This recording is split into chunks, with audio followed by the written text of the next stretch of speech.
Hii ni part 2 ya namna ya kumrudisha ex, ambapo sasa unataka kuanzisha tena mawasiliano naye.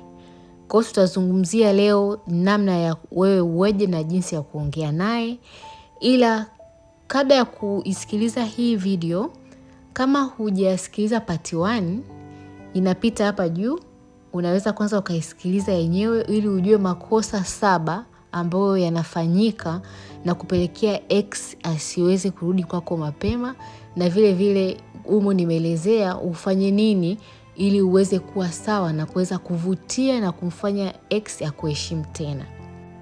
Sasa ex wako bado unampenda, unamhitaji, unaona kabisa kwamba kuna namna anafaa kuwa mtu wako, ila kipindi kile hamkuelewana, mlipishana, heshima ilikuwa imeshuka, ulikuwa unahisi kama hakujali na vitu kama hivyo. Lakini sasa hivi unadhani una utayari wa kuanza kuwasiliana naye. Kitu cha kwanza ni lazima kwanza uwe una uhakika 100% kwamba wewe umepona.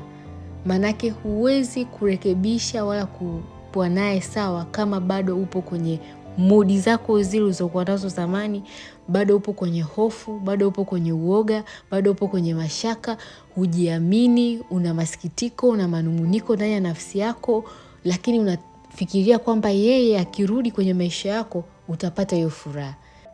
Hiyo tayari ni ishara mbaya kwamba bado wewe una shida, kwa sababu ili uwe vizuri inabidi uwe kama ulivyokuwa mwanzo wakati mahusiano yenu yanaanza. Ulikuwa uko umfahamu, labda hauna ukaribu naye, unajiamini, unajipenda, unajikubali. Yaani tunapoongelea kuhusu wewe na yeye, kipindi kile ulikuwa unajiamini. Mlivyoanza kukubaliana, kupendana, ulikuwa uko kwenye amani na utulivu ndani ya nafsi yako. Maana ni mtu ambaye ulikuwa humfahamu wala hauna negativity yoyote kuhusu huyo mtu. Kwa vile ulivyokuwa mwanzo inabidi angalau hata kama utafika 100%, lakini kwa 1% kubwa uwe kama ulivyokuwa kipindi kile mnavyoonana, nafsi yako ilivyokuwa inamwazia. Hivyo ndio ambavyo unatakiwa uwe.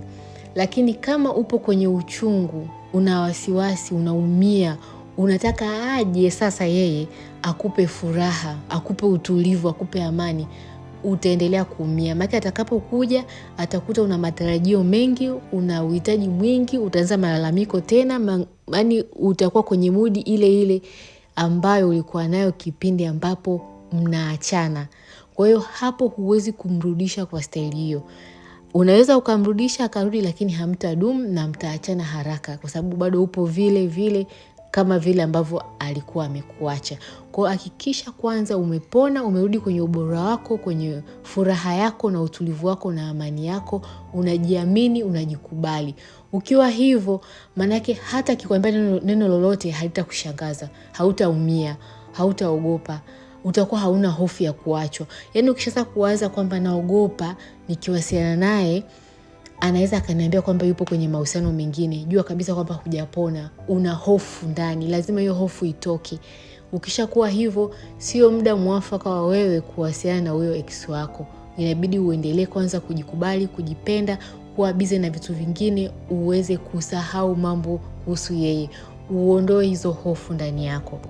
Wakati mwingine inaweza ikatokea ukamisi, ukakumbuka jambo fulani zuri, ukakumbuka furaha fulani aliyokupatia, lakini hiyo haimaanishi kwamba wewe upo tayari kumtafuta muongee, muweze kurudiana, kwa sababu kumisi inatokea tu, ni memory, ni kumbukumbu. Lakini wewe tabia yako halisi jichunguze, unajisikiaje? Una hofu ndani yako au unajiamini? Uko tayari kukuambia kwamba mimi siwezi kuendelea kuwa na wewe, utajisikiaje? Ukiwaza hivyo unahisi kwamba utaumia sana au itakuwa kawaida? Kama utaumia sana, manake bado haujapona, haujawa sawa, haujawa kama vile ulivyokuwa mwanzoni, haujaweza kushinda na kusamehe. Maana ukiendelea kuwa na hofu inamaanisha kwamba hujasamehe baadhi ya vitu. Ndiyo, huwezi kufuta kila kitu, lakini unaweza ukawa na nguvu kuliko hayo matatizo yote na changamoto zilizotokea. Yaani unaweza ukazishinda na ukazisahau. Kwa hiyo jipe muda kiasi fulani uweze kusahau hivyo vitu, visikae kwako na kucontrol. usiendelee kuishi kwa kuongozwa na matendo yake mabovu. Yani huku unampenda, huku unawaza yale mabaya yake. Hivyo inakuwa ni vitu viwili tofauti. Yani tayari unakuwa umejichanganya. Lazima usimame upande mmoja. Kama unakumbuka matendo yake mabaya, basi wewe msahau kwamba huyu hakufai, hafai, simhitaji tena, uendelee na maisha yako. Lakini kama bado unampenda, unamhitaji, lazima uamue kujitenga na hayo mawazo mabaya. Maana unachokiwaza ndicho ambacho utaendelea kukiattract, kitaendelea kuja kwenye maisha yako. Kwa hiyo utamvuta yeye tena, utaongea naye aje, lakini atarudi akiwa na tabia hizo hizo. Maana unachokivuta sio yeye, unavuta zile tabia ziendelee. Hali zile zile, mtu atarudi yuko vile vile na mambo yake yale yale, na huwezi kuwa na furaha. Kwa hiyo hilo ni jambo la msingi, lazima upone kabisa. Jambo la pili, lazima ukubali kwamba ulikosea. Yani wewe sio malaika. Usijichukulie kwamba wewe ulikuwa perfect, yule ndo alikuwa mbaya 100%. Lazima kuna namna ulikuwa unamkosea kwa vyovyote vile. Yeye labda alikuwa kwanza kubadilika, au yeye alikuwa hajali, yeye labda alikuwa hakuthamini sana, lakini wewe yale mambo yake yalikusukuma ukawa tofauti. Haukuwa vile ambavyo ulikuwa mwanzo mlivyoanza mahusiano. Mwishoni hukuwa vile, ulikuwa labda unanuna sana, unakasirika sana, unakuwa mkali, unamsema vibaya. Na yeye ni binadamu, na kitu kibaya ni kwamba kisaikolojia hawezi kukaa na kuanza kufikiria kwamba huyu kanisema hivi kwa sababu mimi nimefanya 1 2 3. Yani akili haina muda wa kuanza kuwaza yote hayo. Ni kwamba unachomsema pale pale, hicho ndicho anachokibeba kwa wakati huo, kwamba kaniambia mimi hivi, kanisema mimi hivi, kaniona mimi sifai. Yani na yeye alikuwa na hasira zake. Kuna vitu ambavyo ameona kwako havifai, ameona kwamba hutoshelezi sehemu fulani, ameona kwamba una gubu, una hasira, una mdomo, una malalamiko mengi. Ni kweli, sio kwamba hauna malalamiko. Kweli ulikuwa unalalamika sana. Ndio, ni kwa sababu alikuwa anaenda tofauti, lakini yeye muda huo alikuwa haelewi, na ukute mpaka leo haoni kosa lake. Yeye anachojua kwamba ni wewe ni mtu mwenye mdomo sana, mwenye malalamiko, au ni mbabe sana, mkorofi sana na vitu kama hivyo. Kwa hiyo lazima ukubali kwamba kuna namna ulikuwa unakosea. Wewe sio malaika. Kwa hiyo unaporudi kwake, unapotaka mawasiliano naye tena, usiende kwa namna kwamba wewe ni mtakatifu. Lazima ukubali kwamba ile mlikoseana, alikosea yeye na wewe ukakosea, mkasumbuana, mambo yakaenda vile. Kwa hiyo unachotaka, unamhitaji mtu akiwa fresh, mwanze upya fresh, na hayo mambo ya nyuma lazima ujitahidi kusamehe, kwa sababu na wewe unahitaji kusamehewa. Jambo la 3, sasa ni mchakato. Anza mawasiliano kwa njia tu simple ya kawaida. Usiende kwa hofu, chukulia jambo la kawaida sana. Usimchukulie sasa kama unaenda kuongea na Mungu mtu, unakuwa unajiuliza mara 2, unatetemeka, unaogopa. Ukishaanza kuwa na hiyo hofu, tunarudi kule kule kwenye negativity. Tayari hata majibu yake atakapokuja utaanza kuyajudge, utaanza kuona kuna shida. Yani kila kitu utaanza kukichunguza, utakosa amani tu kuanzia siku ya kwanza. Kwa hiyo fanya iwe simple, salamu ya kawaida, msalimie, mjulie hali, uko wapi, unaendeleaje, salama. Usianze kuchokonoa kujua vipi mahusiano yako, au kuongea mambo mengi sana siku ya kwanza. Hapana. Keep it simple. Ongea naye kama salamu tu, na kufungua tena mazungumzo na mawasiliano machache ambayo yako positive, yenye kuonyesha upendo na utulivu, yatamfanya na yeye baada ya hapo akufikirie, akumbuke baadhi ya vitu, aanze kujiuliza maswali, aone kwamba umebadilika, umekuja kivingine. Maana ukute hata kile kipindi ambacho mliachana aliamua kupotea tu. Maana ulikuwa unalalamika sana, unaongea sana, akapotea. Yani ulikuwa kero kwenye maisha yake. Kwa hiyo unavyoanza bila kumjudge, bila kumsema, umeanza tu na salamu, inamvutia, anaanza kujiuliza na kufikiria. Kwa hiyo usiongee sana, vitu vichache, umpe room na yeye, umpe nafasi yeye ya kujifikiria, kutafakari, kukumbuka mazuri yako, kukuvutia picha nzuri kwenye fikra zake. Alafu na awe na interest ya kutaka kujua zaidi kwamba kuna nini, mbona umekuja, unahitaji nini. Yani yeye mwenyewe aanze kutamani kujua zaidi kutoka kwako. Unaweza ukashangaa baada ya muda yeye mwenyewe akaanza kukuongelesha zaidi, akakucheki tena. Yani ukienda na maneno machache, lakini ukienda na maneno mengi, ukaongea sana, ukajielezea sana, nipo huku nafanya hivi, niko kazi hii, sijui nini, vitu vyote atajikuta hana hata cha kukuuliza. Kwa hiyo uweke mambo yawe marahisi, salamu tu, ili na yeye apate kutamani kujua zaidi kuhusu wewe. Na hata baada hiyo salamu, unaweza angalau ikapita siku 2-3 ukamsalimia tena. Yani isiwe kwamba sasa ndio umemsalimia asubuhi, unakuja mchana unamsalimia, jioni unamsalimia. Yani umejirahisisha kama ndo sasa ndio umekuwa mpenzi wake tayari, yani moja kwa moja. Hapo hamtapata hata muda wa kuweza kudiskasi vizuri, kutengeneza ukaribu vizuri. Na yeye sasa moja kwa moja inakuwa rahisi kukumbuka yale yaliyopita na kupitia humo akachukulia kirahisi. Kwa hiyo ni lazima uende kirafiki. Yani unaanza mawasiliano naye kirafiki tu, na ukijiamini muda huu ambao umeshapona, huwezi kuwa na hofu wala huwezi kuwa na ile haraka sana ya kutaka kuwasiliana naye kila wakati. Utamsalimia, zitapita siku 2-3, unaweza tena ukampa hai, ukamtumia hata kibonzo, vichekesho, kitu cha kuchekesha, kitu ambacho unajua yeye huwa anapenda. Yani iende kirafiki. Ukishaona kwamba mambo yanaenda vizuri, energy iko vizuri, maana lazima utajisikia kabisa kwamba anacheka na wewe unacheka, wote mna amani, mna furaha, energy ipo vizuri. Unaweza sasa ukamtumia hata vibonzo vya mapenzi, ukaanza hata stories za mapenzi kidogo kidogo. Na ndipo hapo mtakapoanza kuflow wenyewe. Au sengine yeye mwenyewe anaweza kukuambia kwamba amekukumbuka, akaongelea namna yoyote ile ya kutaka kujua kuhusu wewe, kwamba vipi uko unakoendelea. Unahitaji kwa wewe msikilizaji zaidi. Wewe umefungua room, umefungua njia, lakini huendi na malalamiko, huendi na kuongea sana.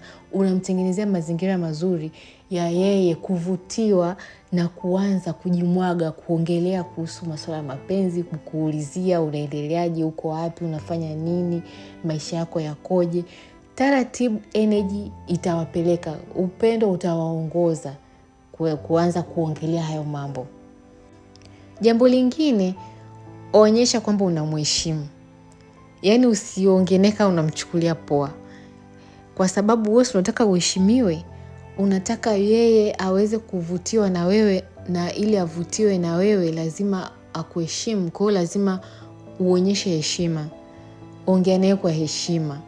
Mambo yote yaende kwa heshima. Aone kabisa kwamba kuna namna unamheshimu. Maana yake wakati mnagombana, mnaachana, lazima tu mlionyesha kudharauliana. Na dharau kisha kuwepo, kila mtu anakata tamaa na kila mtu anajisikia kwamba hili jambo liishe.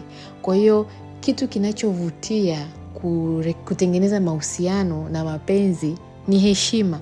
Hata mlivyoanza mwanzoni kabisa, kuna namna ulikuwa unamheshimu, kuna namna alikuwa anakuheshimu.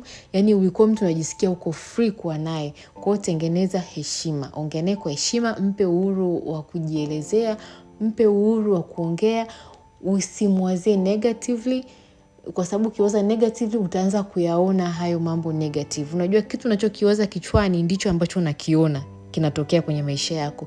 Kwa hiyo waza tu kwa uzuri, tarajia mazuri, tegemea mazuri, na uwe tayari kwa lolote litakalotokea. Alafu uwezi, na kama umepona, uwezi ukawa na wasiwasi sana. Kwa hiyo heshima iwepo. Hapo ndipo utakapomwona mtu anakuwa huru kujiachia kwako tena. Jambo lingine, epuka lawama na makosa ya mambo yaliyopita. Yani usianze mawasiliano naye na kuanza kuongelea issues zilizopita. Hata kama mmeshaanza kuongea, mna furaha, usitoe lawama kwamba wewe ulinifanyaga hivi, ulininyanyasa. Usiongee kwa hasira, usiwe mkali, kwa sababu ili uonekane uko tayari lazima kwanza upone, usamehe, na ujue kabisa kwamba wewe ulikosea, vitu pia unahitaji kusamehewa. Kwa hiyo namna ya kuongea hiyo ni ya kiheshima kama ambavyo nimesema, lawama zisiwepo, uende kwa nia kwamba unataka kujenga kitu kipya. Kwa hiyo utaenda naye katika njia hiyo ya kutokuwa na lawama za kuhusu vitu vilivyopita. Kwa sababu mfano ni mtu labda ulimfumania na ilikuumiza sana, ilikukera, na wewe labda ulikuwa umejituma sana, umejitoa sana kwake afu umemfumania. Sasa ndio umemfumania, lakini bado unampenda. Hata kama mliachana bado unampenda na unamhitaji. Kwa hiyo sasa ndo unaanza mawasiliano naye, hutakiwi kuongelea hayo mambo ya kufumania. Ndio maana hutakiwi kurudi tena kwake kuanza kuongea naye kama bado una uchungu na hivyo vitu. Lazima upone. Huwezi kuongea naye kama bado unataka kuwa na ile ego kwamba mimi kwa nini nifanyie hivyo, kwa nini alinifanyia hivyo, yani unataka vita. Lazima kwanza ujiponde wewe mwenyewe, uyaachilia yoyote, usamee, uchukulie kwamba yeye ni binadamu. Saa nyingine mambo yanatokea. Kwa binadamu yoyote anaweza kufanya makosa, yawe ni makubwa au ni madogo, yote yao ni makosa. Kwa hiyo ilikuwa ni makosa, ilitokea, lakini bado unampenda na unahisi kwamba ni mtu ambaye anafaa kuwa mtu wako. Kwa hiyo unajaribu tena kuongea naye, mwanze tena upya. Afu vitu vingine mtakuja kuviongelea huko mbele wakati tayari penzi limesha ota mizizi. Na sio kwamba utaongea naye katika hali ya kumlaumu au kumdharau, kumshangaa kwa nini alifanya vile. Utaongea naye katika hali ya kujenga. Naye atakuwa huru kujielezea kwamba kweli nilikosea, nilijichanganya, nilifanya hivi. Na umuelewe, maana ni binadamu. Yeye sio malaika kwamba atakuwa anajilinda tu. Ni binadamu, binadamu tupo vulnerable. Yani ni rahisi kukosea. Tupo kwenye mazingira, maisha yanatutengenezea mazingira ya kukosea, inatokea. Saa hata mtu hapangi, lakini inatokea. Kwa hiyo unabidi uwe na uelewa mkubwa kiasi hicho. Kama unaona huwezi kuelewa hilo swala wala kumuelewa, basi bora uachane naye kabisa, usimrudie, uendelee na maisha yako. Jambo lingine ni kwamba usijielezee kwamba umebadilika. Yani mabadiliko yasiyo kwa maneno. Uonyeshe kwamba umebadilika kwa vitendo. Kama ulikuwa ni mtu wa kulalamika, kulaumu, sasa hivi wewe ni mtu wa kuzungumza. Kwa tofauti kati ya kulalamika na kuzungumza.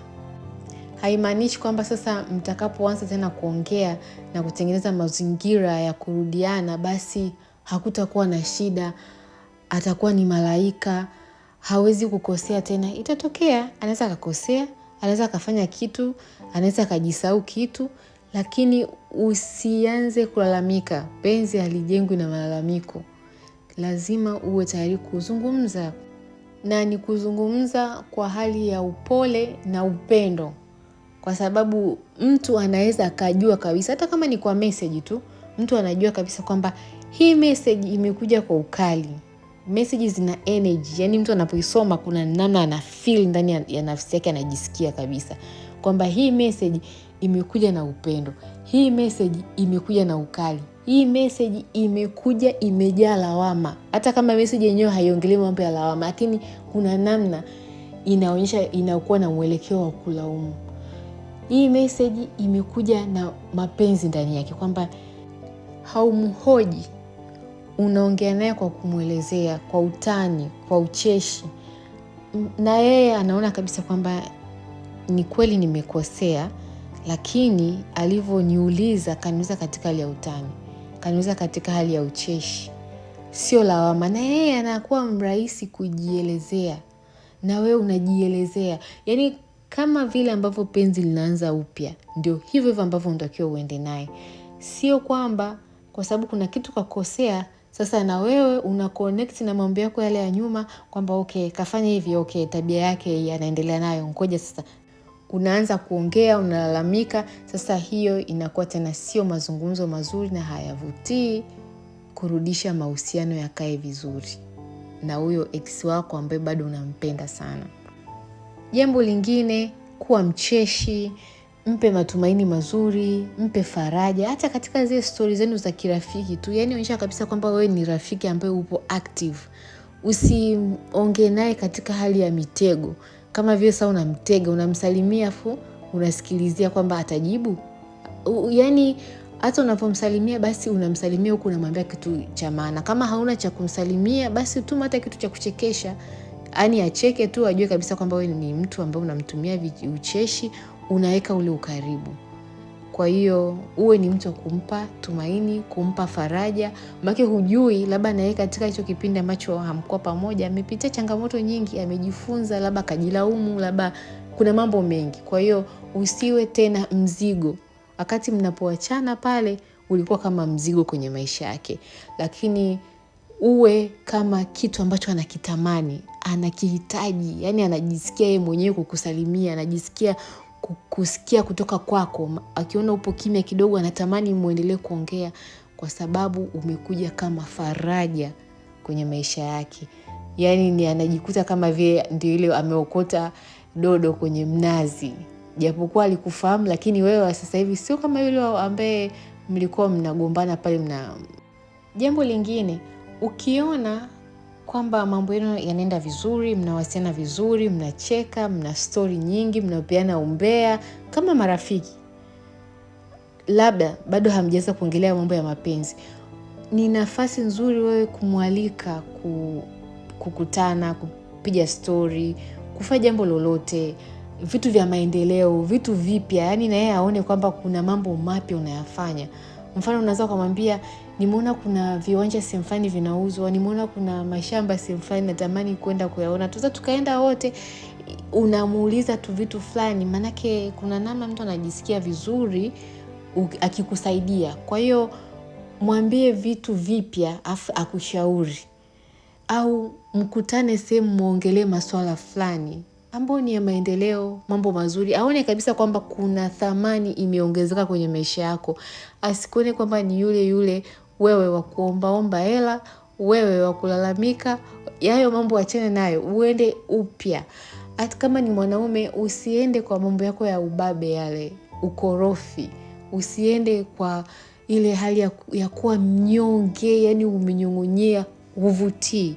Wanawake wanapenda wanaume ambao wako bold, wanaume ambao sio waoga, sio upo kimya, uongei, umenyong'onyea. Unakuwa mcheshi, unajiamini, na kujiamini ndio kila kitu. Inavutia sana mwanamke kama ukiwa mwanaume unajiamini, unaongea, kuenda tofauti, usiende vile ambavyo ulivyokuwa mara ya mwisho. Kikubwa zaidi ni kwamba kumbuka vile mlivyoanza mwanzo. Pale utapata points nyingi sana, kwamba ulikuwa unafanya nini anacheka, unafanya nini vinamvutia, unafanya nini. Kwa hiyo utajua ni vitu gani ambavyo vilikuwa vinamvutia zaidi mpenzi wako, maana watu wanatofautiana. Sasa kwenye vile vilikuwa vinamvutia, boresha. Kama vile vilikuwa vinamvutia baadaye vikaja kuwa kero, pia unaweza ukaviacha. Boresha, uende na idea nzuri na vitu vizuri. Na huwezi kwenda ukiwa katika hali hiyo ya uchungu. Ukiwa kwenye uchungu huwezi hata kuona idea yoyote. Inabidi kwanza upone. Ukishapona ukiwa sawa, una furaha, una utulivu ndani yako, utashangaa tu una mawazo mazuri, una utulivu, una idea nzuri, unapata vitu vizuri vya kucheka naye, vya kuongea naye. Kwa hiyo uende ukiwa hivyo. Lakini kubwa zaidi la mwisho ni kwamba ujiandae kwa matokeo yoyote. Na ukiwa umepona, ukiwa una amani ndani yako, unakuwa huna hofu yoyote. Ukianza naye kuongea naye na ukaribu, akaja baadaye akasema kwamba yeye hawezi tena, uwe tayari. Lakini ukiendelea naye, ukaona na kuentertain, hata kama alishakuwa na mahusiano yake huko mengine, lakini kama ukimentertain vizuri, utashangaa tu kuna namna mna connect na akarudi kwako. Sasa hiyo ni changamoto kwa wewe mwingine, lakini ndio hivyo. Wanasema kwamba muamba ngoma uvutia upande wake. Na pia ufalme unatekwa na wale wenye nguvu. Yani ukishakuwa mlegelege hupati. Lakini ukiwa na nguvu utateka. Na nguvu sio kwamba nguvu ya kupambana, ni nguvu ya kufanya vitu sahihi, kuwa na adabu, kuwa na heshima, kujiamini, kujikubali, kujiongezea thamani, kuongea vizuri, kuwa na ucheshi. Ukienda hivyo utavuta hiyo, itakuja kwako. Atajikuta anajitafakari, anajifikiria, anaona kabisa kwamba alikosea, mlikoseana, ila wewe ndio mtu sahihi, wewe ndio mtu unayefaa, kwa sababu umekuja kivingine. na hatoboi, manake ndo namna ya kuwa na nguvu na kumvuta mtu aje kwako. Sasa ndo hivyo. Sasa kwa huyo mtu mwingine kama alikuwa ameshaanza kuwa na mahusiano mengine, ndo basi tena atakuja na yeye kwa nini kuomba ushauri na mimi nitamwambia move on. Move on, kwa sababu mtu akisharudi kwa mpenzi wake sasa kuna nini tena hapo? Ni kwamba wewe, mara nyingi mahusiano ya hivyo huwa yanatokea, mtu anakuwa na wewe kwa muda kidogo kwa sababu ya ule uchungu ambao anaupitia, au anafikiri kwamba huyu mwingine ndo sahihi, lakini inaweza ikatokea baadaye akarudi kwa ex wake, akaona huyu ex ndo anafaa, akarudi kwa ex wake, alafu sasa huyu mwingine inabidi na yeye ataanza safari ya kupona. Anyways, ndo maisha. Naamini mpaka hapo umejifunza kitu, na ukiweza na ya kwako ukichanganya na haya utapata idea nzuri zaidi ya kuelekea kwenye hiyo project yako ya kumrudisha ex wako ambayo unayo. So kama umenielewa, weka comment yako hapa, like hii video, share kwa watu wengine. Kama huja subscribe account yangu, subscribe ili nikiposti tena uweze kuendelea kujifunza. Mpaka wakati mwingine, chao.